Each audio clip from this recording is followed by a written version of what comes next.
Hi everyone, and welcome back to the Baseball Center. The World Baseball Classic came and went, and it did not disappoint. This year's long-awaited World Tournament brought incredible games, matchups, upsets, and moments. Over the course of 14 days, the world saw 47 baseball games, each one of them a war between nations.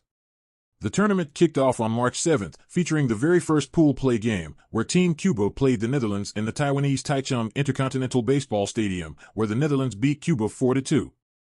While there was nothing flashy about this game in particular, it kicked off the start of something very special, which was the 2023 World Baseball Classic. The very next day, March 8th, we saw more games played. Panama versus Chinese Taipei, Australia versus Korea, and Panama versus the Netherlands, with the biggest one being played between Panama and Chinese Taipei. Australia beat Korea in a great 8-7 victory, and the Netherlands beat Panama 3-1, but the most exciting was certainly Panama versus Chinese Taipei. Being played in front of the Taiwanese crowd, we tasted the sheer energy and excitement that the rest of the pool play and playoff brackets would bring. I am neither Panamanian nor Taiwanese, but watching this game got me so fired up because the crowd treated the game as if it were Game 7 of the World Series. While Taiwan lost this game 12-5, the energy felt through the television screen from this game cannot be denied. This is a theme we will see for the crowds of the games for the rest of the tournament. The next big game we saw was between Japan and China, played at the Tokyo Dome.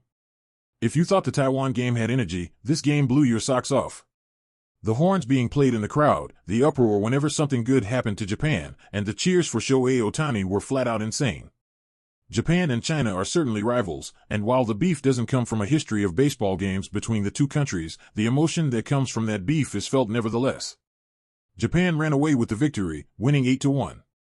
Even though the game wasn't even that good, as China has never had a history of baseball excellence, it was still primetime entertainment because of how loud and emotional the game was. Keep in mind, we are still in pool play.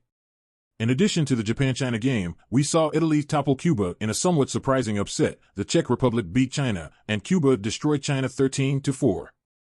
March 10th brought another eccentric matchup between national rivals Japan and Korea.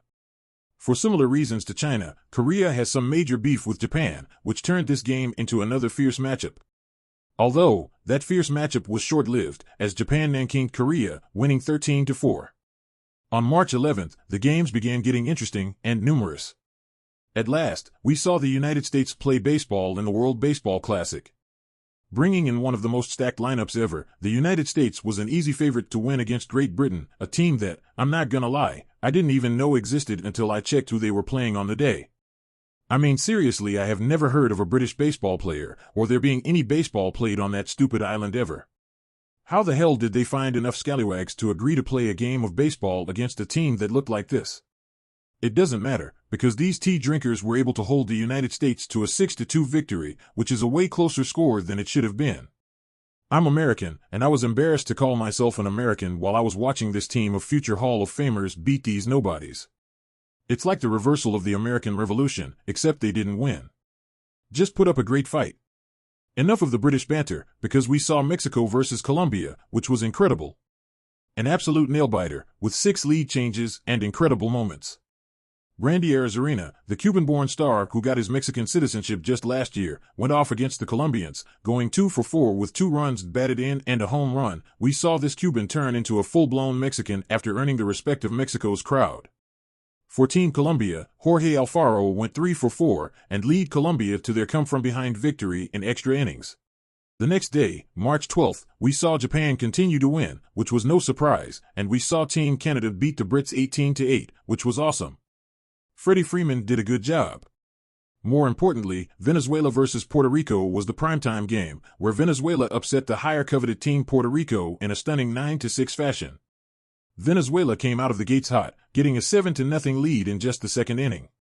Puerto Rico showed some fire in their hearts, putting up 6 runs, but the damage done by Salvador Perez and his team Venezuela was too big to be undone.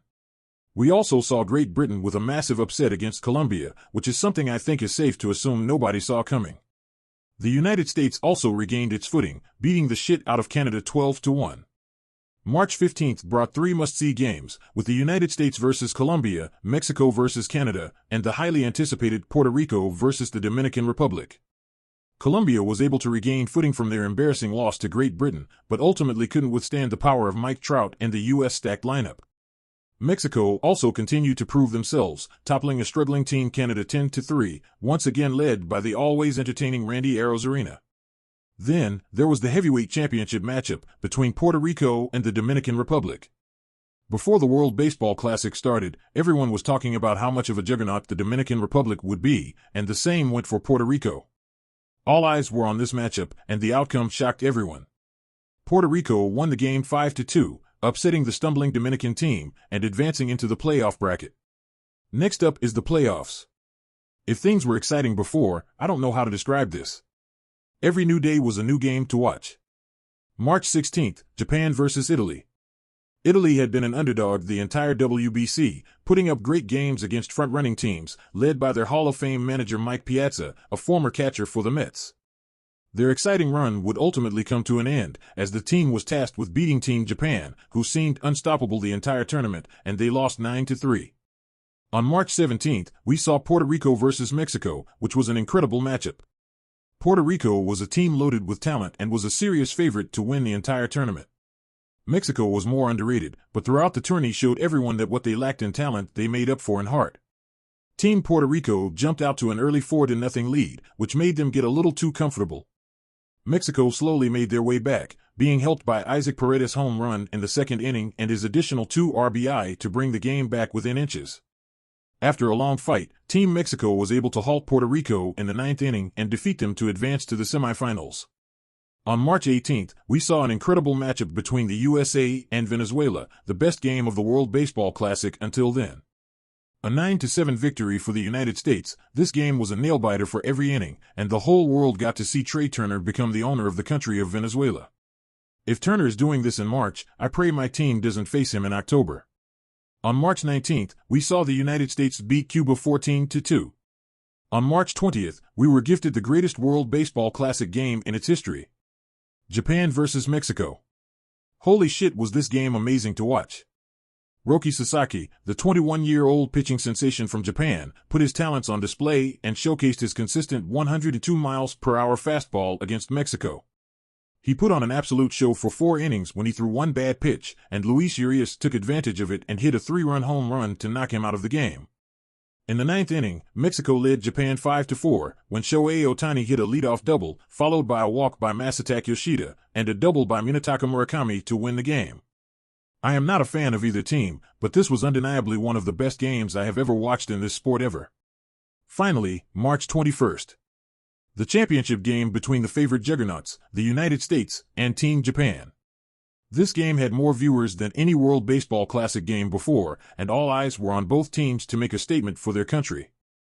Big Daddy Trey Turner went yard once again, which was a surprise to pretty much no one at that point. Munetaka Murakami struck back with a home run of his own, and the game was tied.